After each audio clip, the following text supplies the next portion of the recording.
with your host, Tenacious T.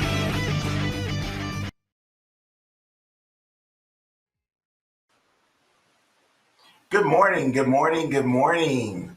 Happy Saturday. Well, it's 12 o'clock, so our show is about 30 minutes different this week, but that's okay. That's okay. I think we can handle that.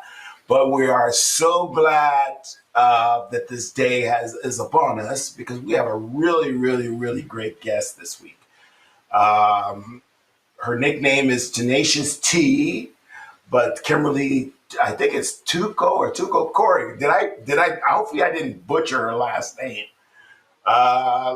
Corey, my producer. How are you doing, Corey? Where are you? Good. How are you doing this morning? Did we wake you up too early or what? I don't know. It's been a great morning so far.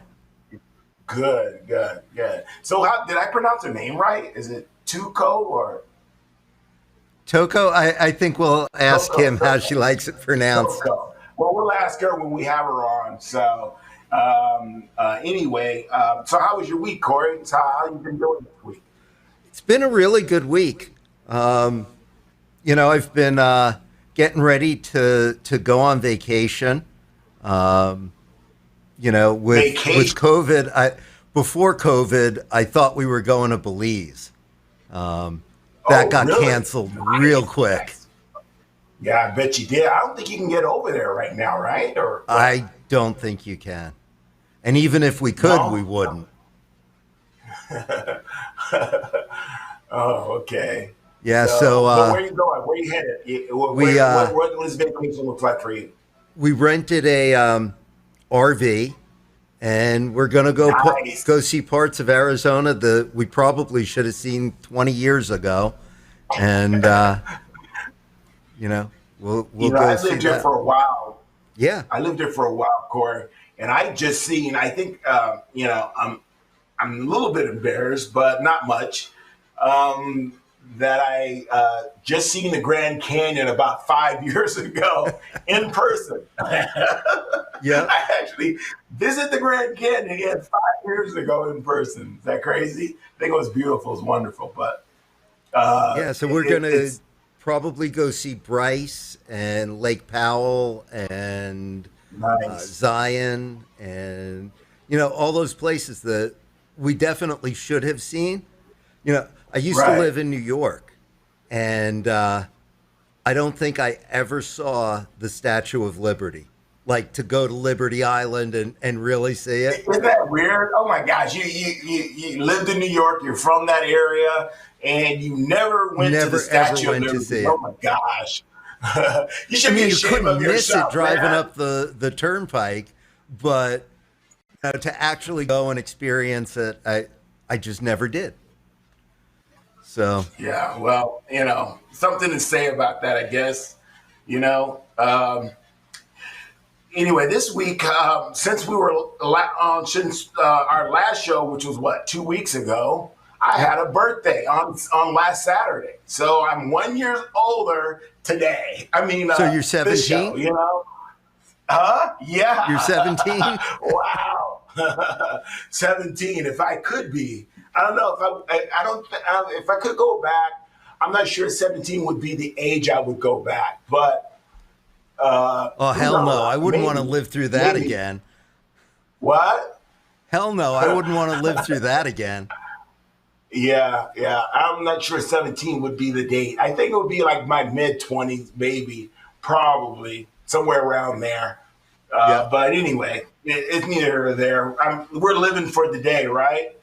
That's right. So this what's been going in our industry world this week? You notice there's been lack of inventory, which some of the things we'll go over with our next guest in regards to housing. Rates are great, but unfortunately, nobody's been able to find any homes to purchase. So it's like you got great rates, but you can't purchase anything right now. That's crazy. You can refi, buys. Yeah. But uh, there's been a surge in Arizona with the COVID virus. The hospitals are full, and from what she was telling me, half it's going to be in person and half it's going to be online. So that's some more news this week as schools start to get ready to open some of them. And did you hear about California? They're totally going to do everything online for at least this next school quarter here, semester. Yeah, I mean, even if our local school district decided to go back to school, there's no way I'd send my kids back. Not happening. Yeah, yeah. Well, I talked to a friend of mine's today, and he was telling me he had the COVID. He's a realtor as well, and he had the virus and was like sick for 30 days. He was like, he just didn't want to go to the hospital, so he had to take care of himself at Tough it out. home. But he said it was like the worst. He doesn't wish it on anybody. It was like, Sure. we're yes, it's a rebel, but we're still subject to laws. And everybody followed. You get everybody. If you need to drive, you go get a driver's license, right? Why? Because the law says you need to have a driver's license. Am I correct? Yep. Okay, so what's the point? Wear a mask. You know what I'm saying? I mean, come on, man. I don't see that as rebelness. I just see that as it's just, if they say wear a mask, wear a mask. You know what I'm saying? I do. We had an employee that committed suicide quite a number of years ago. It's got to be 20 years ago. But, it was devastating. It affected everybody in the entire company. It's like there was a shift in energy for the whole company. Not just me, not just his family, but everybody. It affected everybody that touched him. And, in thinking about it, there were indicators that, I probably should have been paying attention to, that said he was in distress. He was emotionally challenged when we hired him, and one of the oddities about this kid, he was only 20. One of the oddities about him was that he had to be perfect. And I put him in charge of our shipping, and his personality defects required that he make himself perfect to the extent that he could. And, it was just interesting that we were able to utilize that to the benefit of the company. But that was also the kid's demise. Yeah. Well, it's definitely something that definitely stays in your head for life. Not to mention, can't even mention, as our next guest will discuss, your own child. I mean, I don't know. She's got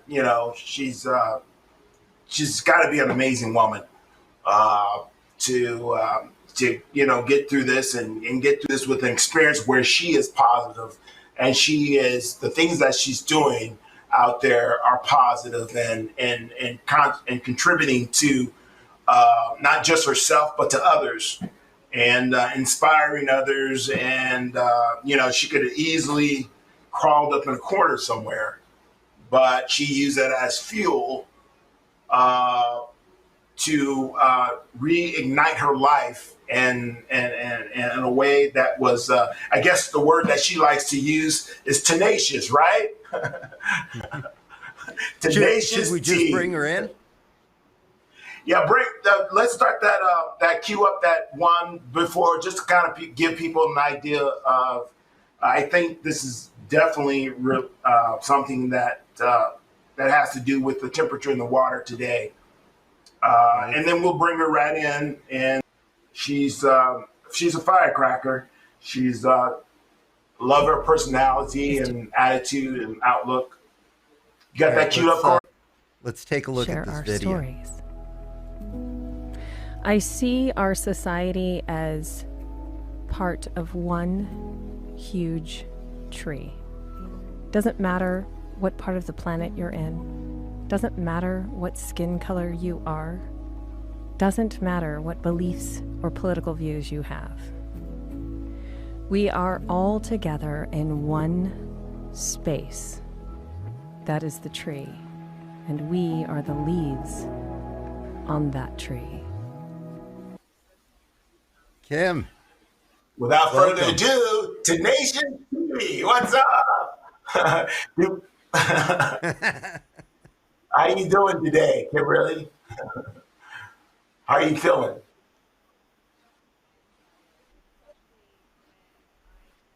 My purpose and spread the message with some amazing gentlemen such as yourself. Playground, literally, we would go there every year. I can scooch a little bit more into the center of this. So throughout my life, I've considered myself a bit of a pirate. And since that was my favorite ride and my favorite show, you have the pirate. It tells me to be that pirate every day. You're so dramatic. So throughout my life, I've considered myself a bit of a pirate. And since that was my favorite ride and my favorite show, you have the pirate. It tells me to be that pirate every day. You're so dramatic.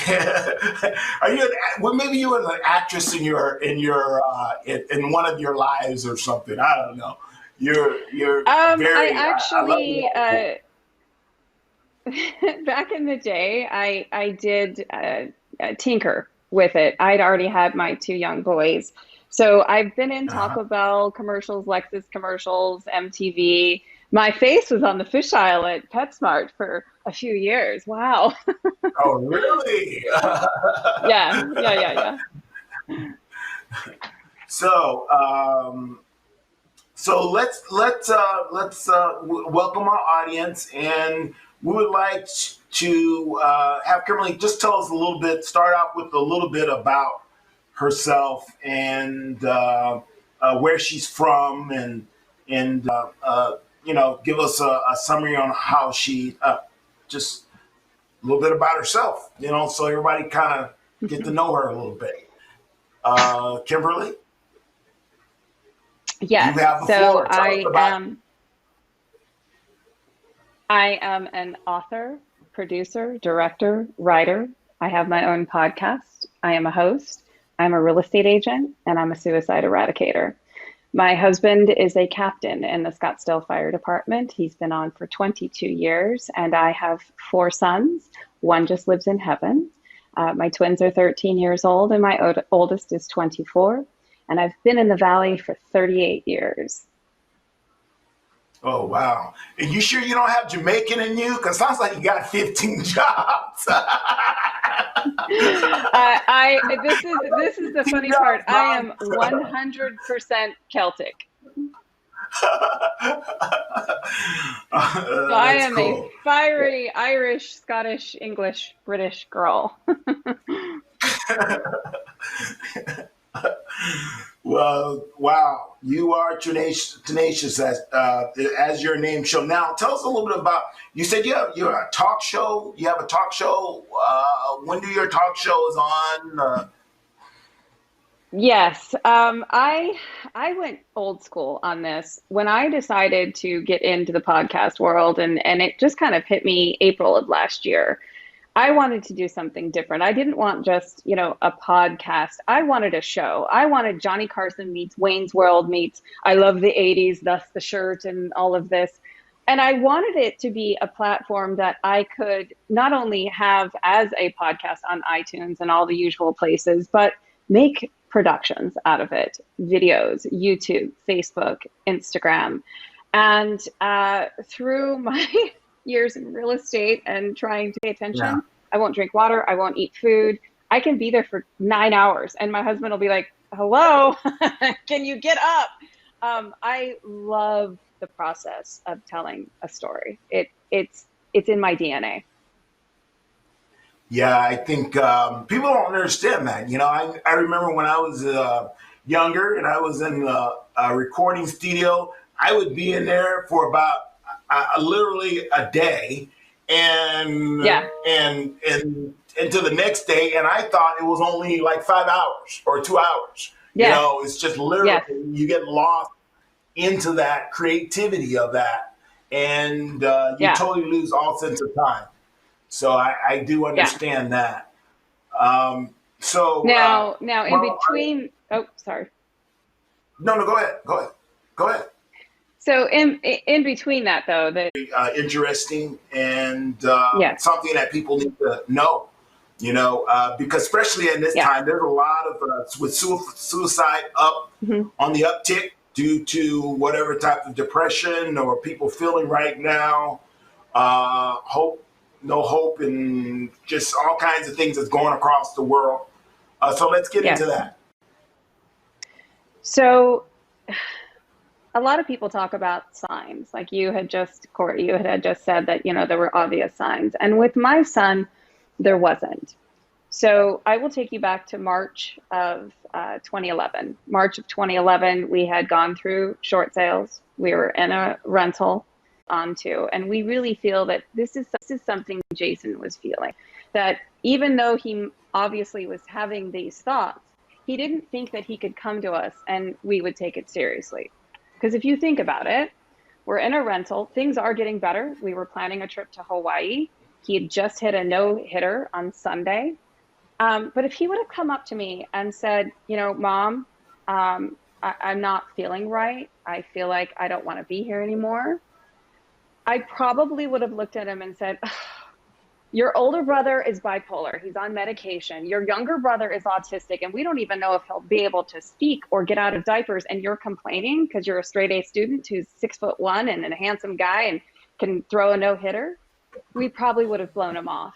And I think that is one of the reasons why I wrote my book. So on March 22nd, a Tuesday morning, I came downstairs. I'd already fed the twins. They were watching their cartoons. I decided I was going to make a nice home cooked breakfast, something for the older boys to ride their bikes to school. And neither one of them liked egg McMuffins, which I wouldn't really feed them anyway, but I decided I was going to make a homemade version of it. And they come down and their teenage selves, 13 and 14-year-old, they sit down at the table and Jason's like, I'm not eating that. There's starving children in the world. Yes, you will eat that. I spent all morning, this typical stressed out, husband's getting ready to go to a union meeting. Jason was mad. He's like, I'm not eating that. And Dad comes down the stairs and kind of gets, Jason, where are you? And that's when I heard my voice said, Mommy's there. And I looked over across my bedroom, and at the foot of my bed, I saw 2 feet sticking out. My boy grabbed the twins, take them to the room. And as I came around the corner, my son had shot himself in the head, and he was dying. Oh my gosh. My husband told me to dial 911, which of course I did, while grabbing a towel, because I had to wrap his head in the towel because I couldn't stare at it. But I knew I had to help him. Dialed 911 and screaming, help me, he's dead. And he ended up dying in my arms before the ambulance got there. Oh my gosh. But if little Johnny commits suicide, do you think those parents want them to come over? No, they don't. The judgments come out. Did your son embrace Jesus? Is he going to make it to heaven? Did he sin? Was he on drugs? It was none of that. Suicide does not discriminate. Suicide is free will staring at you in the face, asking you to make a choice. And whatever moment you're going through at that time, mental illness, anxiety, or you just can't take it anymore, you have to face that choice. And for a lot of people, they don't want to face that choice. And I felt that for those first 2 years and tried to take my own life, started cutting into myself. And that's when, about 2 years after my son, that's when I heard his voice saying, Mom, enough. Enough of the pity. Working so hard to carry this family for 2 years. When I Right. gave those keys to him, it changed him. And I felt joy again. And I knew I Right. had to do that for families. And I started doing Wow. that for families. And I've given back over $500,000 of my own commission to help families with their down payments and to achieve home ownership. During the last 7 years of my career, I focused in because I had nothing but a change jar, right, for marketing. I didn't know who Jason Mitchell was or Andrew Bloom. I didn't know there was all this like money that goes out there for farming. And I'm like, how am I going to get a client? Right. So I said, I have tenacity. I am Tenacious T. And that's how I introduced myself. And that stuck. And I've never let anyone forget that. And I took my creativity and I learned how to edit. I learned how to write. I learned how to storyboard. If Wow. I was going to do anything, it was going to be a Super Bowl commercial. And to this day, I do not farm. I do not cold call. All of my business is from social media, and I sell 9 to 15 million in units a year. I've achieved HGTV. I've achieved a very popular podcast. I talk about taking the pain and what I did with it and turned it around to be hugely successful so that I could write a book about my son and heal people, to give them hope that, yeah, it's horrible. It's one of the worst things that can happen to you, to lose someone you love so much. You to write this book. When did you start writing it? I am a gifted writer. I won awards in school for it. I never got a degree, but I'd been thinking about it for 9 years. Actually, one of my one of my blogs that first year said, I'm writing the story. And I'd never sat down Right. to write it. I'd just been thinking about it because the time wasn't right. I realized early on when I was trying to talk about suicide, the stigma of suicide, getting in the paper and doing the news. I did a news with Connie Cola. And it's kind Yeah. of, I'd imagine it taking you through that journey. It is who we are. We are human beings. We just need to be human and accept that. And it's okay Right. not to be okay. Right. I'm sure, I try to tell people, as far as, how I live my life with friends and family, and some things I've tried to teach my own daughter. It's like, if,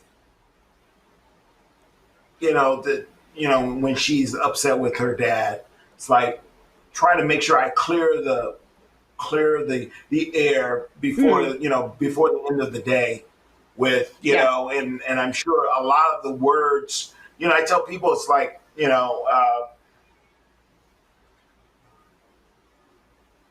Look, we can't be a perfect parent. Somebody you love, tell somebody you love them on a daily basis, or don't you haven't argued with your kid. I'm sure one of my point is some of the last words, I'm sure that played on your heart, in your mind quite a bit, and where even that is hurtful and something that you had to freaking get over, blaming yourself. It's I didn't tell anyone about that last conversation I had with my son for a very long time. And as a matter of fact, one of my good friends, and I do research religions and spiritism and all of that because I want to understand everyone. So one of my coaches, Brad Pickett, was the one that really helped me through that. And he's like, you have to tell the truth. You can't leave that out. And even when I talk about it when I'm doing public speaking or something like this, there's part of me people are going to be like, oh my God, that's why he did it, right? And it's not what I want parents to know too. It is not, we can't be perfect. Because you're yelling at your kids does not mean that they're going to go in the room. Is at the end of the day or the beginning of the day, whether it's in the morning or at the end, just look at them and say, I love you. I may scream, I may yell, I may be disappointed, I may be wrong in a lot of things, but I love you. Those are the little words that they'll remember in that moment. If they're faced with that moment, like my Jason, sitting there on the side of my bed with the one gun that I had loaded in the house under my bed, if he would have sat there and just remembered that, maybe he wouldn't have done it. And I say maybe because we don't know. We can't answer the whys. Right. The only thing that we do know is he chose to leave. And that's something for people to remember too. You know, I've got lots of people that call me. I've got friends that call me. I can only tell them so much. At the end of the day, it is our free will and our choice.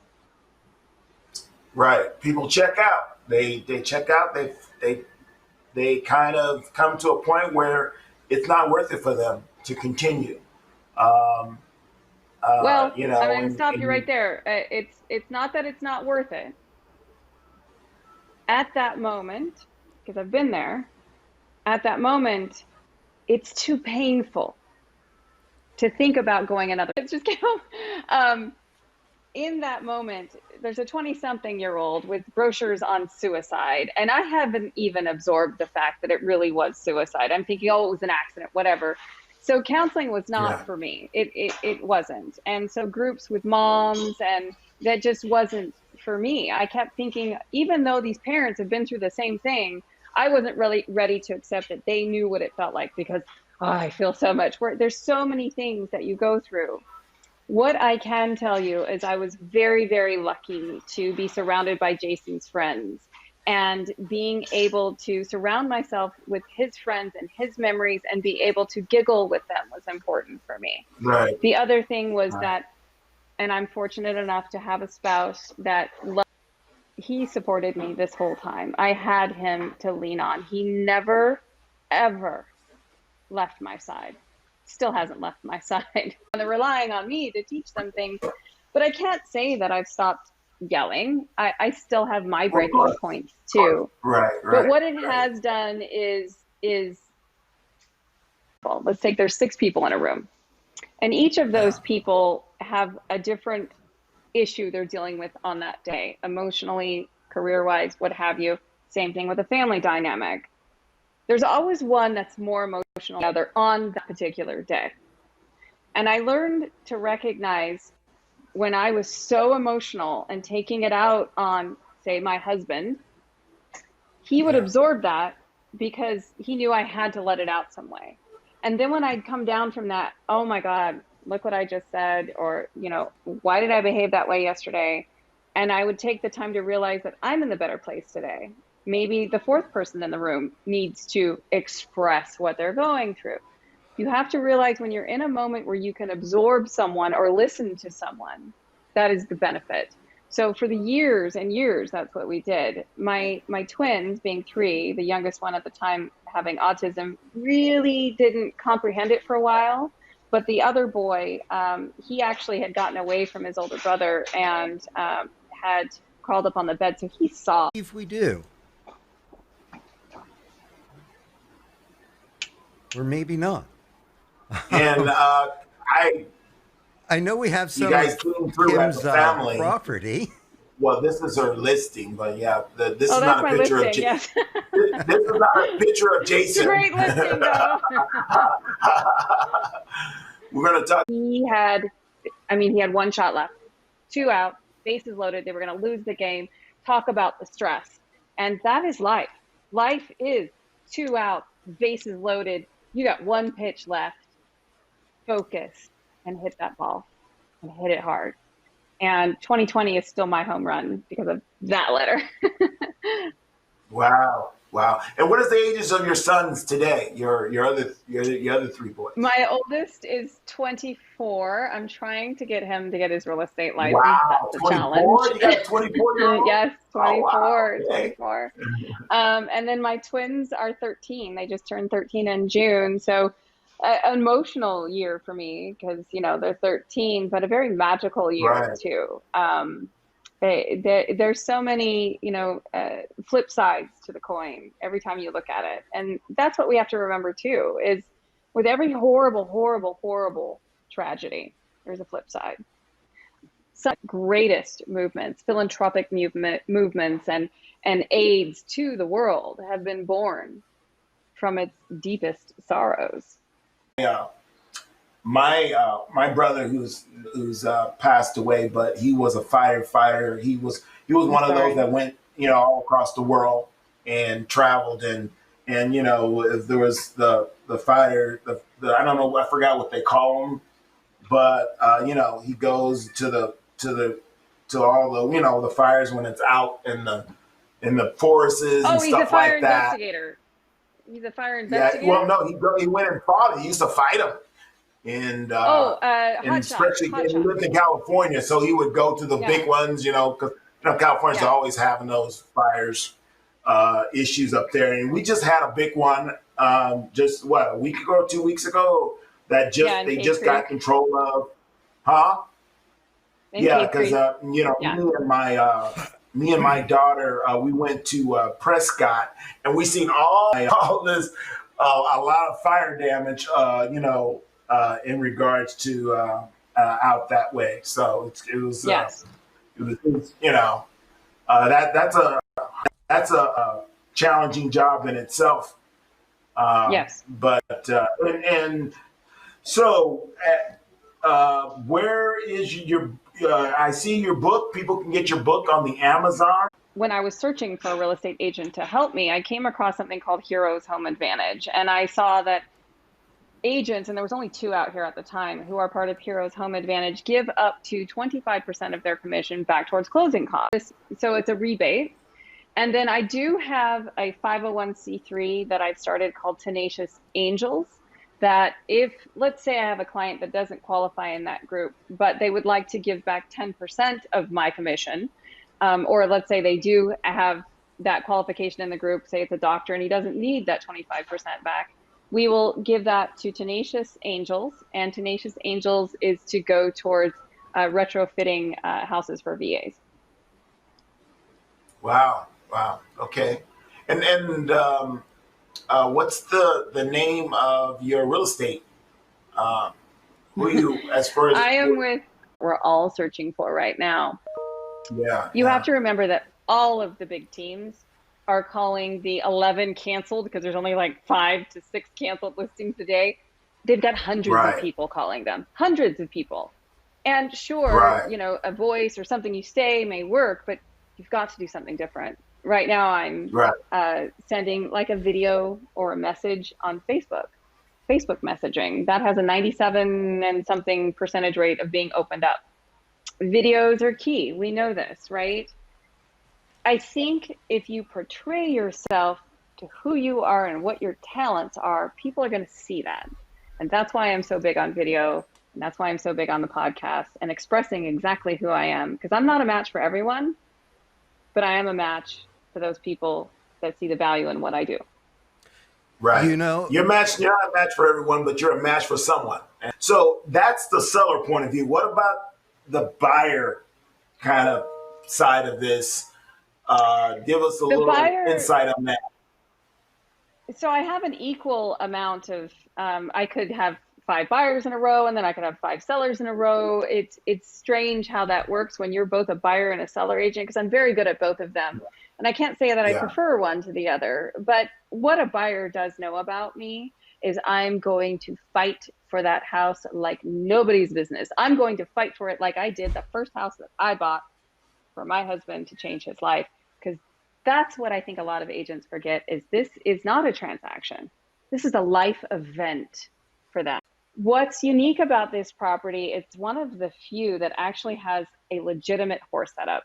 We've got 5 covered stalls, not rusted out stalls, covered good stalls, an arena space, a tournament, a cabana, a fire pit, a horseshoe throw, an organic garden. We got it all, right? Wow. Where's our picture? It is. Yes, where's our picture? She's talking about all this good stuff and nobody can see anything. Where is it? It is a classic Southwest style. A lot of of buyers, you like the Southwest style or you don't like the Southwest style. In this particular home, we put it on right as COVID hit. So there's been a few challenges there with showings and this and that, but this owner rescues horses. So she luckily now she's vacated, we leave, I wipe it all down again and I lock it up. Now I don't do that with every single property. I can send agents out to do that, but this was a people watching my show while I'm filming it. Really, is it that important? No, it's not. Sure, I mentor agents and I love talking to agents, but what's truly important right now is my client and my family. So I've purged the toxicity out of my life and my business, including some people that may have been friends. There's no time for that. Right. The only thing I have time for is joy. And I just synergized with Rich Barker, Jim Dunning, and Kristen Cole. Rich Barker finds missing children in his spare time. Jim Dunning has always been a fan of everything I've done. And Kristen Cole also lost a son to suicide. That was my group. And they happened to be Keller Williams, right? Keller Williams, Arizona Realty. And brokerages are tools. There's a ton of great tools out there, but it's the core people you surround yourself with that will help you visualize and work towards your purpose and your future. So right now, I'm busy. And your best mindset in order to serve your family and yourself and your clients 100%. That's what's important. Wow. Corey, you have any questions for our guests? Not really. It's been a terrific broadcast this morning. Yeah. Kimberly, so in reference to people who are listening to you, but to, other realtors, sure. People are out there that's dealing with the anxiety situation that's going on and trying to figure out a solution. I think we all are aware of what's going on today. And there's only one thing we can control, and that's here. That's us. That's ourselves. And we have to step away from thought and step into emotion and what's right here. Because if you go with what you immediately feel right here, not here, then you understand what you need at that moment. And let me explain that further. I'll take you to yesterday. Yesterday, I had another podcast interview I did with Christopher Kai, and we spoke about suicide. And sometimes after speaking about it, I start thinking about all the things that I shoulda, woulda, coulda done, the things that I did wrong, the fact that my son never got to kiss a girl or drive a car. So at that particular moment, I knew that I was listening to my head and not my heart. So that I sat down and I closed my eyes and I listened to Mooji. Mooji's Mooji. And I just listened to a 5-minute meditation of I am here right now. I am not here. I am here. And what do I want in my life? I want love. I want joy. What do I have to do right now, right here, to feel love and joy? I just need to sit here and listen to Mooji. Everything else put aside, set it aside. It can wait. Bring yourself back to here. And then you can say, okay, why was I asking myself those questions? Why was I doubting what I am doing? Where does that come from? And most of the time we find out that it's just coming from here and has no relevance on what's happening in the world today. So that's my first thing, is make sure you're coming from here. And then if you are coming from here and you're stressing, oh my gosh, how do I find a house to list? How do I find a buyer? Then take that second, take that momentum and make a phone call. Go online. Talk about your business. Talk about what you do. Talk about why they should choose you. Who are you? That's when you're going to be doing your best work. And I guarantee you, if you're making those phone calls, if you're taking pieces from those Callaways, taking pieces from Andrew Bloom, taking the pieces that I liked and formed who I am today, don't emulate an agent so much that you become friends that I really like a lot and that happen to be in mortgage or happen to be in title. You may love that friend. Someone may love me, but if they're not Right. a complement to your business, then you've got to find the one that is. Anybody, parents, she's a great source of information. If you're out there and you just, we also have the National Suicide Prevention Hotline out there. But sometimes you just want to talk to somebody that you know that's gone through it. Please give Kimberly a call, and she's very insightful, and she speaks from the heart and her experience and what she has gone through. And I think I can't imagine myself in that particular situation and not wanting to feel I want to end it and all this stuff.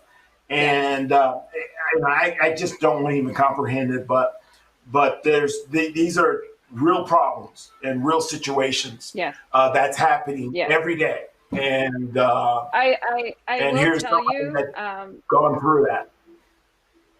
The statistics, which these particular ones are from 2017 of the National Institute of Mental Health, from the ages of 10 years old to 34 years old, it is the second leading cause of death in the United States. Second leading cause of death between the ages of 10 and 34. The 10th leading cause of death overall. We lose 135 people per day to suicide.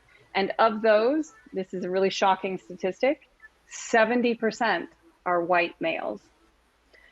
It's overwhelming. And you can imagine the ripple effect of what's happening now, how that is increasing substantially every day. So yes, it needs to be talked about. We've got to stop hushing up about suicide. As a society, as a society, Kimberly, do you think we're doing enough or a good job? Obviously we're not, but in those areas of support and help with people, because I don't know, numbers are going up. It's a fine line. Like when I try to boost, let's say a video, even the one that you played a little piece of, when I try to boost a video that anything about has the word suicide in it, it's rejected immediately. I can't put it on, I can't boost it on YouTube. I can't do ads on it. And because of the stigma of suicide, and I'm wearing a shirt today, Angel Forever Foundation. He lost his daughter when she was 13 as well. And it's the stigma. There's a fine line. They think if you talk about suicide, that means you're promoting, suicide, or it's too graphic to talk about. That's number one. Religions over a period of time, not all of them, have all said, oh, how evil it is. And it's not that it's not evil. It's you're in a place where you have no answers. You're in a place where even thinking about it, if you think about it, you think you're evil for thinking it. There's this stigma. And that's the first place that we have to eradicate it, is by talking about it freely, openly, without shame, without condemnation of it being evil and taboo, because it's not. We're humans. We're humans. The thought crosses your mind. It does. Right. It's okay to talk about it. Right. And it should be free to talk about it too. So understand. Corey, where are you? I'm here, Alex. Corey. Okay. All right. That's what you have to do as a friend. What would you want to hear if you were in that position? It's really tough because I can't mentally truly put myself in that position. I'm grateful that I can take a breath today. Right. I think gratitude. And that's great. Yeah. And that's great. That is wonderful. So maybe in that instance, take them out and show them what you're. If I choose to leave here, I'm going to hurt that person who obviously cares about me right now. Yep. It's the little things. Good stuff. Wonderful. Thank you. Kimberly, you have been a gracious guest. It's I have learned something in this conversation, and not only about you, but about this subject. And I thank you. And I'm definitely going to get your book and read it. Yay! Thank I you. love to read, I appreciate that. so Yeah. I want to read because I find this story very interesting. Thank you. I Yeah, am going very, very to interesting. make an audio book out of it as well. I thought about this for a long time, and a lot of us can't read. A lot of us don't have the time to. I can't read. Don't have the time to read. It is to sit down and turn the light on and open the book up or your Kindle. So I've decided to make an audio book out of that, and I hope to have that out Good, in the good next idea. couple of weeks. Good idea. I feel like that will be really impactful, having the actual mother reading the book. I may have to go check into a hotel for that one though, because that's going to be emotional and I have but a lot of audio books, but yeah, that's yeah, a good Me too. idea. Good idea. I yeah, find myself, I love to read, but after spending hours on the computer and stuff a day, yes, you don't want to freaking go read a book, right? yeah, But yeah, I find myself definitely turning my audio book and listening to that, and just closing my eyes and just listening so I can, just get the whole yeah. thing, the whole karma feeling of the whole book. But I Well, believe